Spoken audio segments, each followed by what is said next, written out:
কিছুদিন ধরে বাড়ি বসে খুবই বোর হচ্ছিলাম। কি করব বুঝতে পারছিলাম না। নেট সার্ফিং করে এই দুটি ড্রেসের সন্ধান পাই।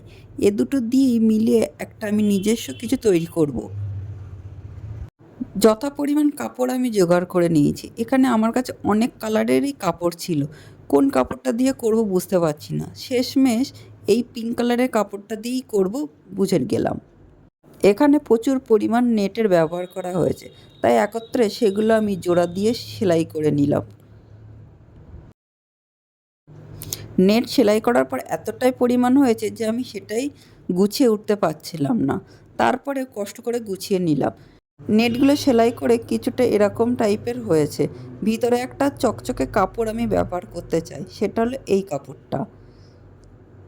ছবিতে নিচের দিকে যেমন কুচি আছে সেই কুচিটা আমি হাতে দেওয়ার চেষ্টা করলাম। অনেকটাই কুচি দিতে হবে হাতে। এটা রেডি হওয়ার পরে বাচ্চাগুলো কেমন করে কুচিটা নিয়ে খেলা করতে শুরু করে দিল। এরা তো আমাকে জামাতে লাগাতেই দেবে না বলছে। তারপরেও ওদের কাছ থেকে ছিনিয়ে আমি জামাতে লাগানো শুরু করলাম। অনেকটাই ঘের হবে জামাটার, পুরো একদম বারবির জামা হবে। তো কুচিগুলো শুরু করে দিলাম লাগানো। পুরো জামাটা তৈরি করে দেখাবো পরবর্তী ভিডিওতে। ততক্ষণ বাই বাই।